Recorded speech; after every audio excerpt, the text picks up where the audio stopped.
Marriage. Cash Color Cannabis, a high level of conversation on LivehiphopDaily.tv.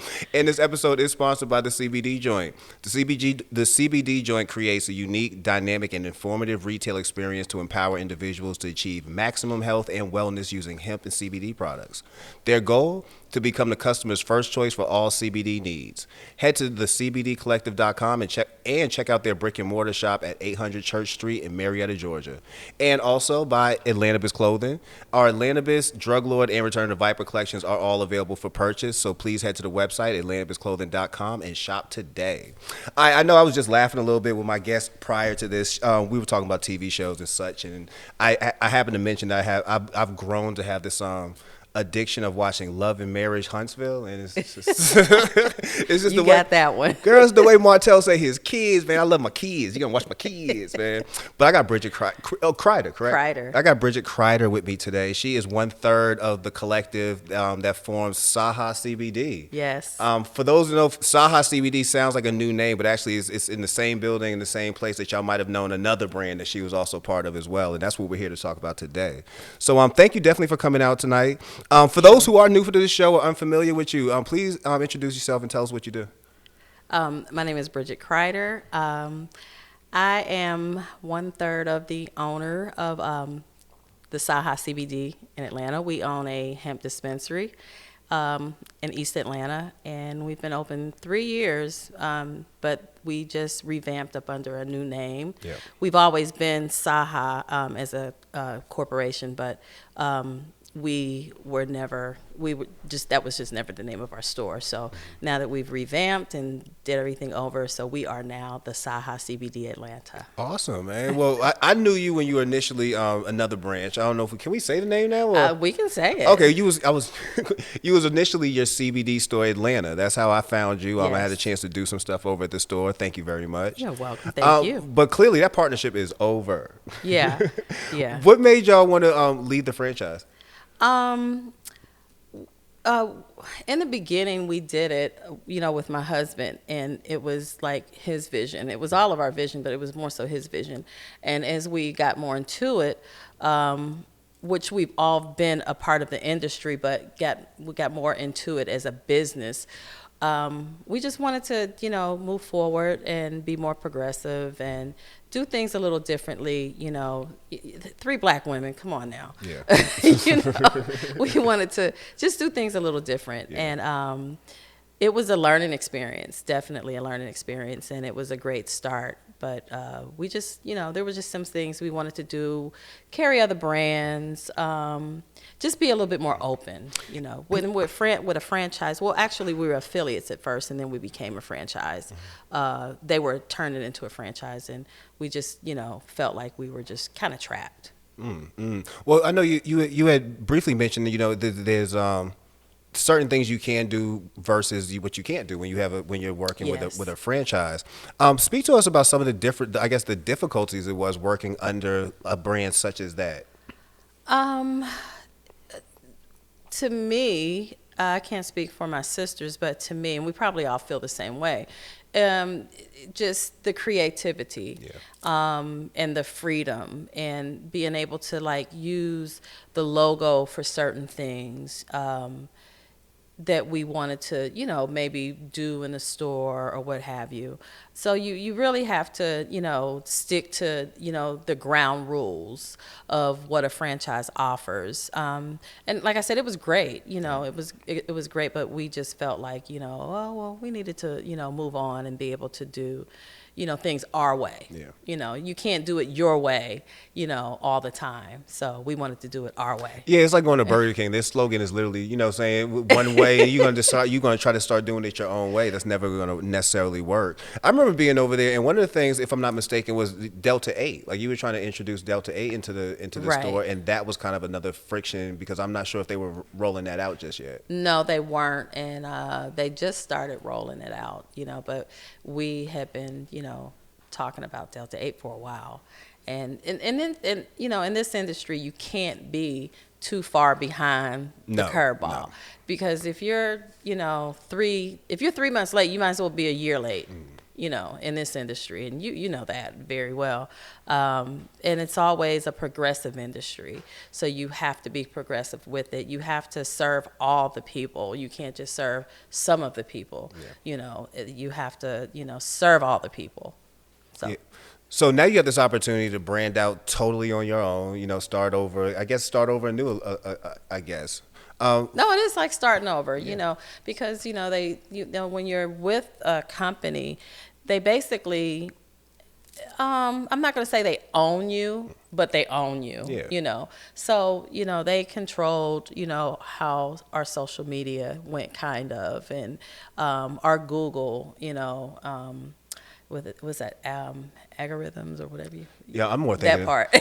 I'm thinking about, let's say, like if you wanted to tweet something, you'd really have to get that passed through corporate before you did that, or certain things, certain things. But with that company, they really didn't, bother you, but you knew, you had a compliance person that kind of watched over you. So, I mean, and I get it, because that is somebody's brand and they're trying to protect their brand. But at the same time, it works for some people and it works for others, and it doesn't work for some people. And we just wanted to move on. Do you see major differences in operation of business? Like, when you're working with CBD store, I'm pretty sure everything was, it was probably laid out a lot easier, like a lot more, it was more of a list of things that you could definitely do. Like you knew that for an absolute fact. Yeah. But with this store, you kind of moving in, like you say, in a new direction. So a lot of things might be new to you or might be different. Do you see any major differences in the operation of business? Saying now that you have separated from the franchise. Just like, it's only been a few weeks. Yeah. So, we're seeing like, people looking for us on Google and they're like, oh, I thought you were closed. No. And I'm like, no, we're not closed, So things like that. It's a little, it's not like starting over. It's like that in between. So the difference is, I would just say the traffic and how, it's controlled through, the internet. No, I understand. It's almost like showing up and you're thinking you're going to see your CBD store and you go to the location. Like I'm walking in here and I'm staring at the door and I'm like, this is where this is supposed to be. Yeah. But the funny part about it is I don't even think anybody really paid that any attention. In the first place. No, I really don't, because I don't think anybody really paid any attention to the sign or the door. Everything inside is still the same. Yeah. So I don't think too many people have paid that any attention. Yeah, they see the same faces. You get more control of the building too. Now you can probably introduce more things. Like I remember there was a conversation about bringing yoga in there and things like that. There's probably more things you could do there now, way more freer than before. Yeah. The funny part is when we did do that, we started seeing a lot of other stores do that too. So I guess they were cool with that. But, if we wanted to, maybe sponsor a certain type of party or things like that, that would be, you have to get that approved. Oh, I was worried when I did the Land City Market over there. I was like, I don't want to get them in trouble because No, we're not gonna do anything to put us in jeopardy or you in jeopardy or anything like that. And we're I business felt the people. same. I felt the same. I was like, I'm not gonna come over here and have their business ruined. No. Before we're anything, we are business people. At least try to be. Was there any fear in your mind when when this decision was finally made? Like, all right, so we're jumping out, and now we're kind of we're not underneath this umbrella anymore. Like, was there any fear in your mind prior to getting like fully started? No, it really wasn't. It wasn't. I mean, because we were already there. Yeah. So it really it wasn't any kind of fear with us. It was more so of we have to do this now, we have to do that. Just changing things over. But the fear wasn't there. This was something we had talked about and had prepared for, so we weren't scared at all. All right. So now you have the vision has come to life. The vision has come to life now. First off, how did you come up with the name? My sister, Khadijah, is the thinker. She came up with the name Sahaa, which means there's different meanings for it, but the overall meaning is health in Arabic. And it's something different in Moroccan too, but it all means, may health, may you have better health. And that's what Sahaa means. And since we feel that, cannabis is, health, and we're in that business, we wanted something to relate to that. So she came up with it. That's what's up. I love the name. And I know you mentioned that there's not much different from the store. I mean, I'm pretty sure visually there's not much different from the store. But are you introducing new products currently? Have you started to welcome in stuff that you probably couldn't bring in before? Yeah, we have. We have a few companies that we have been, courting for a while. That we really like, we got 3 different personalities we're dealing with. So we're all, we never really bump heads, but we try to bring all of our ideas together. So the companies that we pretty much picked and have relationships with are, pretty top-notch companies and known in the industry. And we like them. We would have, loved to maybe still carry, the brand that we were, but, they want their places to be just for them. Yeah. So, but yeah, we were able to introduce new things, and we basically listened to our customers in our community, that would come in, because there were some things that we just didn't have because we couldn't, and we would have to send them to other businesses. I mean, we're surrounded by maybe 4 or 5 different CBD stores or some vape stores. Isn't there one coming up right now, like down the street from y'all? I believe. Probably. Yeah. When I was coming down, I felt like I saw another one pop up. You're right. The span of stores is popping up lately. Oh, yeah. Within a 4-mile stretch, there's probably about 3 or 4 of us. Do you fear competition? Well, yeah. Do you fear any competition? Because clearly is becoming a place where we're starting to see a lot more brick and mortar stores open up. Yeah, I mean, you always worry about competition, but, the stores that we pretty much know in our area, we've all, done shows together in the beginning. And I kind of knew, that was going to happen when we first opened up 3 years ago. When I went to Spain and I was talking to someone, and they were like, get in it now, do it now, because, a year after you open or 2 years after you open, you're going to see them pop up like food chains. And that's what they're doing. But I just believe that every store has something different to offer, whether it's the atmosphere, products, just, your customer service. So, there's always that fear. But I mean, that's business, So what would be Saha's trademark? Would it be the customer service? Would it be the ambiance? Would it be the products? Like, why would I be a consistent customer of the store? Education. We try to educate our customers, and the ambiance, the atmosphere, and we're not trying to be a superstore.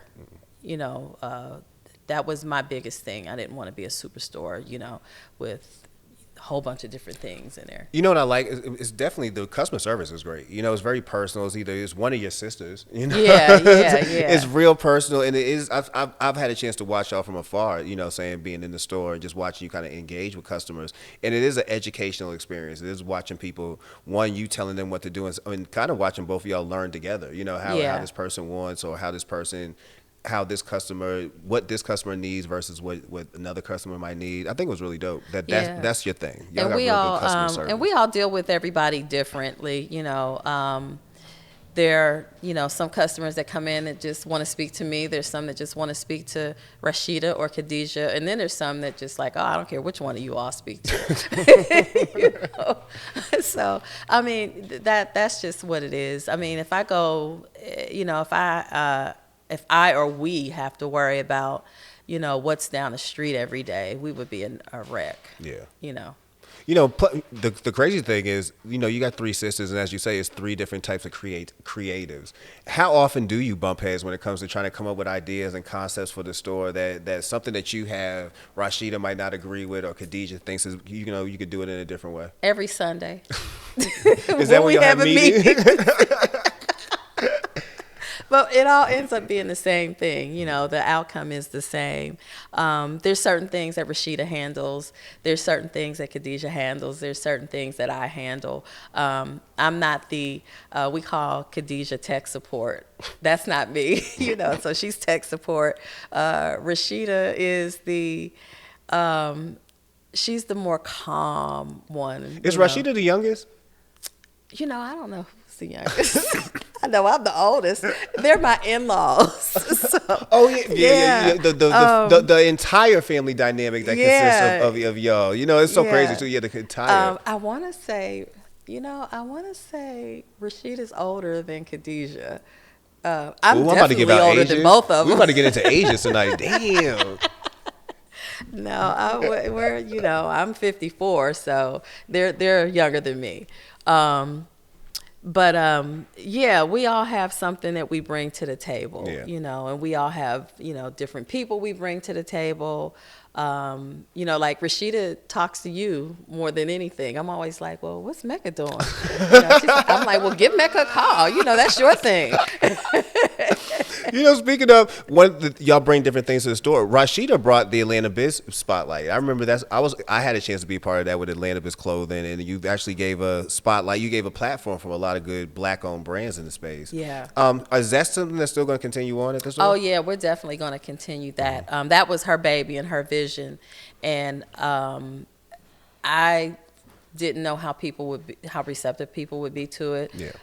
But I love it. You know, I like the fact that we have a brick and mortar to be a brick and mortar for other people. Because I know how hard it can be to try to get your products into, you know, certain things, or either do a pop-up somewhere or, you know, have that platform. So that's another thing that we love about having our space. We can be a platform for other people. You know, and you have to often probably turn down people who come up there with different products. I've had this conversation with Joe where people have products they sell, but they're not regulated properly. They're not.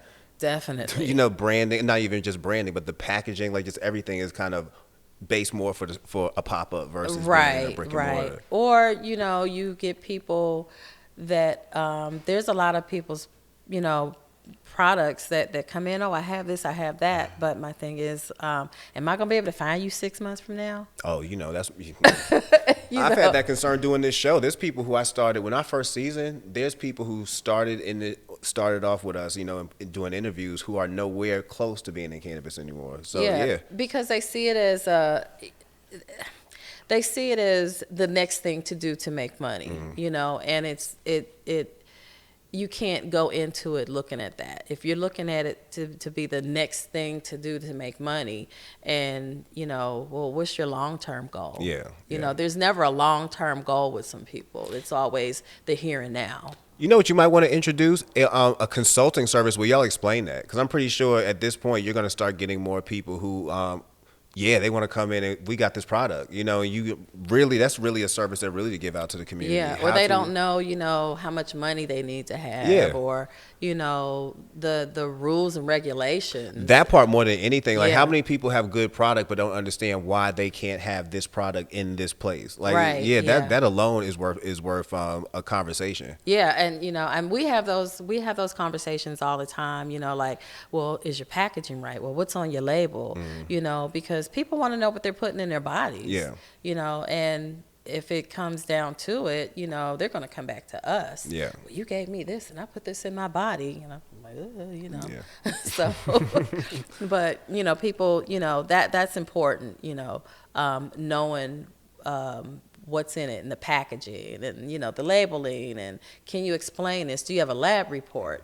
You know, that's another big thing. Oh, you scaring people now, you know, and it goes back to, are you prepared for the, you know, I call it the next day. Like, most people don't think about the next day or the day after when it comes to business. Like, so you got this product, so now what the next, you know, what's going to be the next day? You didn't think down the road about things you would need to have to be in the store. And I really feel like that's knowledge that needs to be hit off. Like, even me being at, you know, certain events and stuff, you see some amazing brands who got some amazing quality products, but it's like, I wish you would have a chance to kind of get, like you just mentioned, like some of the information that these people have, so you can understand how to take this past where you're at, you know, because right now you can't walk into anywhere.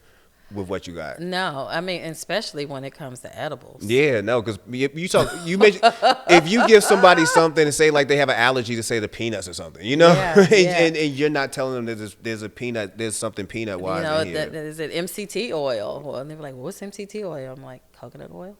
There's the people that are allergic to things, so you do have to be careful. And like I said, we have a lot of people that are, I call them kitchen cannabis makers.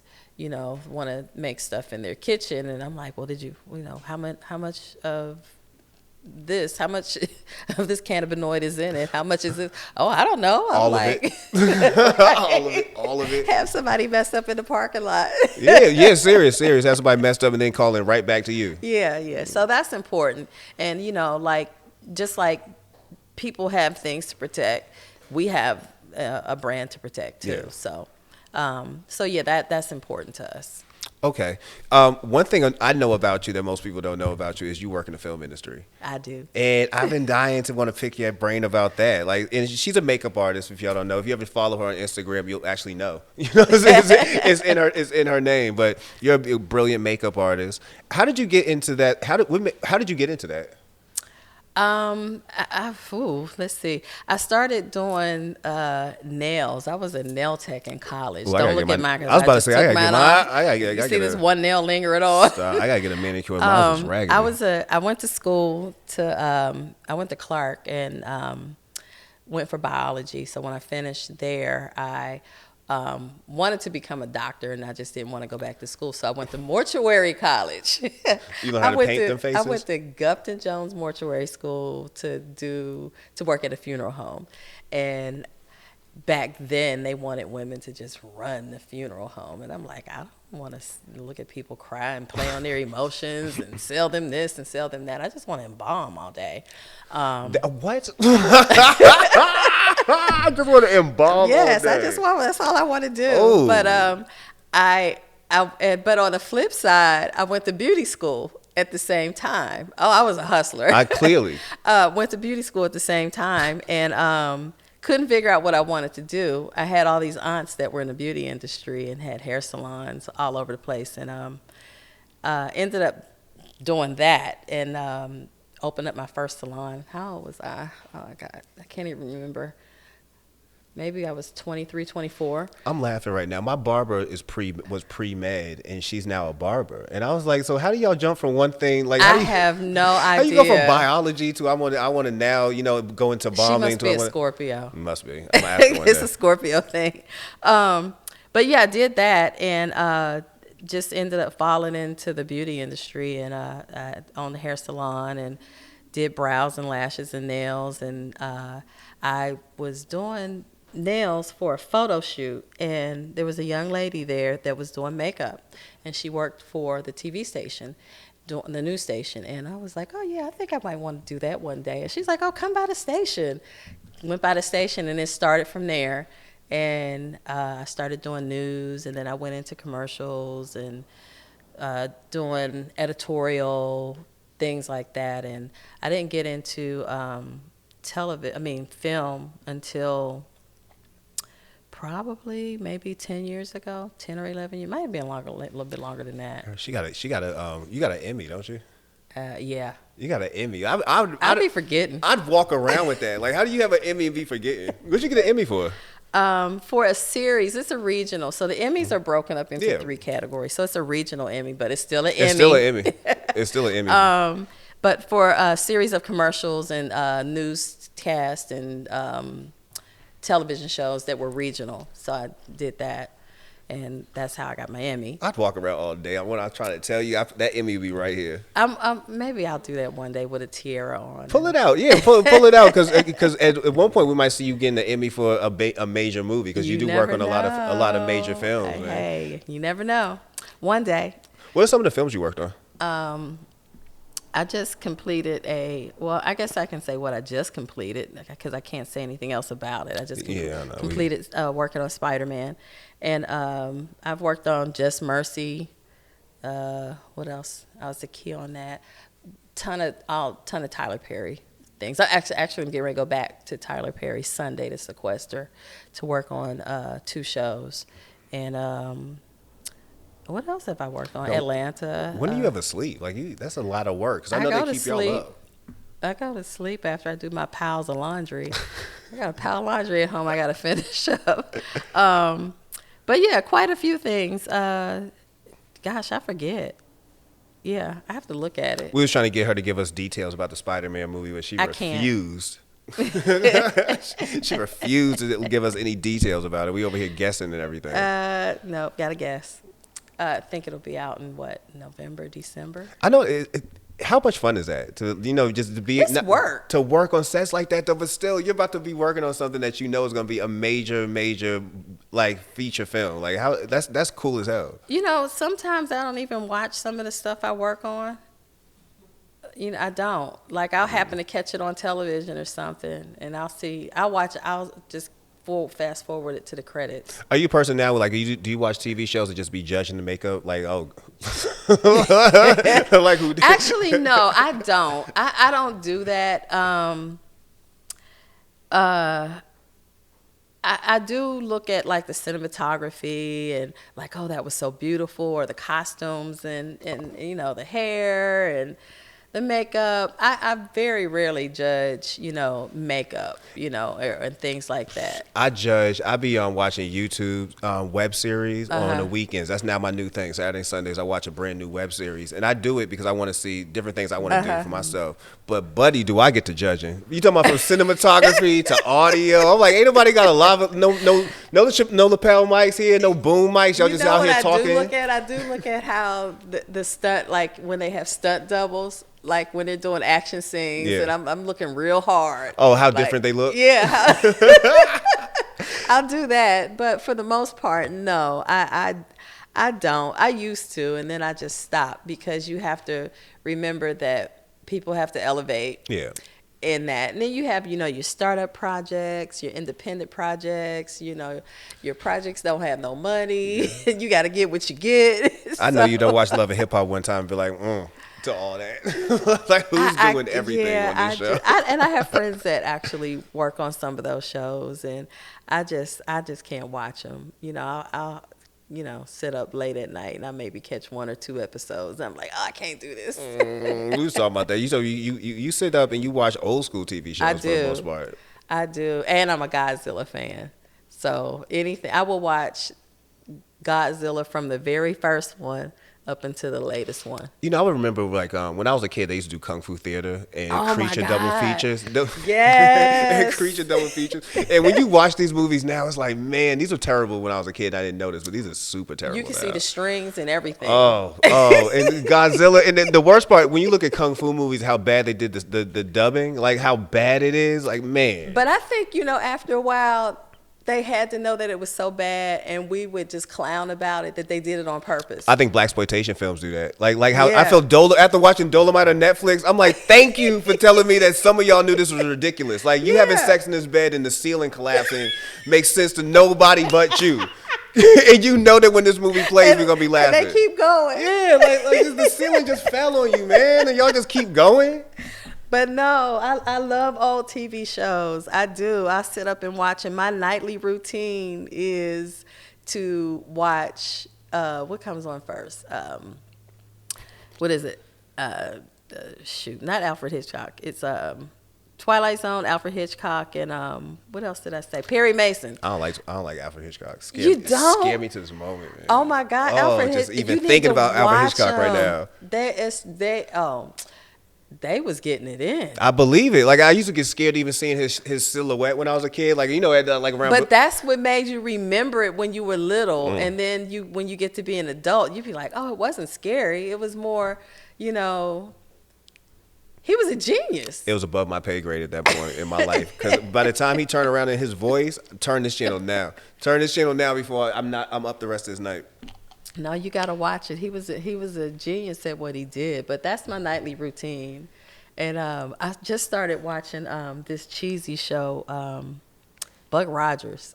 Buck Rogers, you Cheesy? That was actually a thing I thought was good when I was a kid. That's Buck the Rogers? cheesiest show ever. Buck But I Rogers? watch it every Saturday. So it's like Battlestar Galactica. Like Battlestar Galactica, the original was so lame, and I used to watch this every weekend. Like I love Battlestar Galactica. Trying to watch it now is like pulling teeth.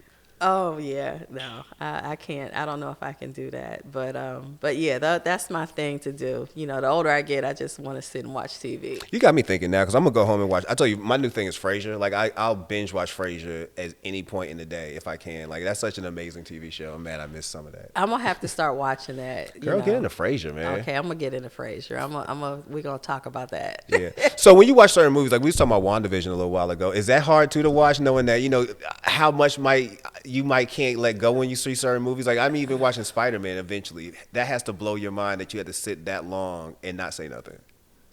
Yeah, can't. Mm-hmm. You still trying to get me to say something? No, I can't. I am. But WandaVision was the shit. It was, man. Like it got me ready. Like I've been watching Falcon and the Winter Soldier too. Like that's my new genre. I'm gonna watch that tonight when I go back home. Get into it. It's more straightforward than WandaVision. Like WandaVision, one of them shows you got to think, and if you don't want to think, you're gonna stop watching that early. Yeah, because WandaVision goes through. If you paid it some attention, did you pay the sets any attention? Oh yeah. So the sets were from like the Brady Bunch. So it goes through all these time periods and everything. Different periods and the different makeups and the different hairstyles. I thought they did a great job with that, especially when they started off and they was in like the Dick Van Dyke era. I thought that was perfect. Yes, and it's just, what other period did they go? What other show did they do? They did Family Ties too. Yeah, I remember that. And reminded you how whack the 80s was. For real, with fashion, that should have reminded you how whack the 80s was. Stop hyping that up. That was trash. And please, let's not bring none of that. That was trash. That was none trash. of it. Except for, I've been in search for a double belt. Remember the double belt? You hurt my eyes right now. I want to go to like a Goodwill or something, and it's just there waiting on me. You might have to go on eBay. Yeah. I go on eBay sometimes when I want something real vintage. Like I got some Troops right now. I wanted some Troops when I was a kid. I couldn't afford them. So yeah, I bought some Troops. Now they're $50. I can afford all the Troops I want. But I went and got some Troops off there. I just did a post on my Instagram page. I was looking at some old majorette boots from when I was in high school, and I said, if y'all see me busting out on set with a pair of majorette boots with some pom-poms, please don't judge me. just let me go on about my business. Let it know it's available now and I can afford it. in that order, man. So thank you for coming out tonight. It's been amazing. Oh, thank you for having me. Yeah, it's been fun. I've never been in your setting right here. Oh, you need to come by one of the days we do our pop-ups, and we have a lot. Yeah, I did the one. We did the one when we talked about. I guess we were all talking about surviving business and. Oh no, you did. You did when we were at Urban City Market. Yeah, but no, we do one. Matter of fact, we're doing one next week with Carpe Diem Edibles. We're having late night tacos. I love them. Man, don't you? Yes. Lala's so sweet, man. Yeah, she's coming through. She's been busy, man. She opened up her own space. The space. Get out. Yeah. That's what's up. Yeah, so she got her own space, doing her own pop-ups, renting out. She moved. Matter of fact, nowadays I'd be seeing Carpe Diem at pop-ups and it's not her. And I'm like, look at you outsourcing. Hey, look at you outsourcing. That's the business way. That's what you got to do. Yeah, so she gonna be in next week making tacos for us. So you should pull up if you can. I'll be in quarantine. Oh yeah. You got like movies and stuff to handle. Yeah, I'll be in quarantine. You be doing important stuff over at the Tyler Perry. in between running a successful CBD hemp dispensary, you also. Oh yeah, I gotta work. It's that entrepreneurship. Being an entrepreneur is a beast. It is, man. You gotta keep working, and if you don't, money gotta come from somewhere. Brigit, I appreciate you coming through tonight. Thank you. Let people know again, in case you're confused, it's no longer your CBD store Atlanta. I'm pretty sure all the social media has changed and all that. Let people know how they can catch up with y'all now on social media. You can reach out to us or check us out on Instagram. We are the Sahaa CBD Atlanta. And we are located at 749 Moreland Avenue, Suite C, 102, Atlanta, Georgia. Right in that nice little Ormwood Plaza. Yep. And yeah, you can just hit us up on Instagram. So Facebook, we're on Facebook. You know, Facebook has their strict CBD rules. You know, you can show ass, but you can't say nothing about CBD. Facebook will let me at all have an advertising account. Oh yeah, Not at all. Not at all. And this is sell clothes. Not at all. Will not let me have one. No. Yeah, they're just yes. So we, you know, we have a Facebook page, but we're more so active on Instagram.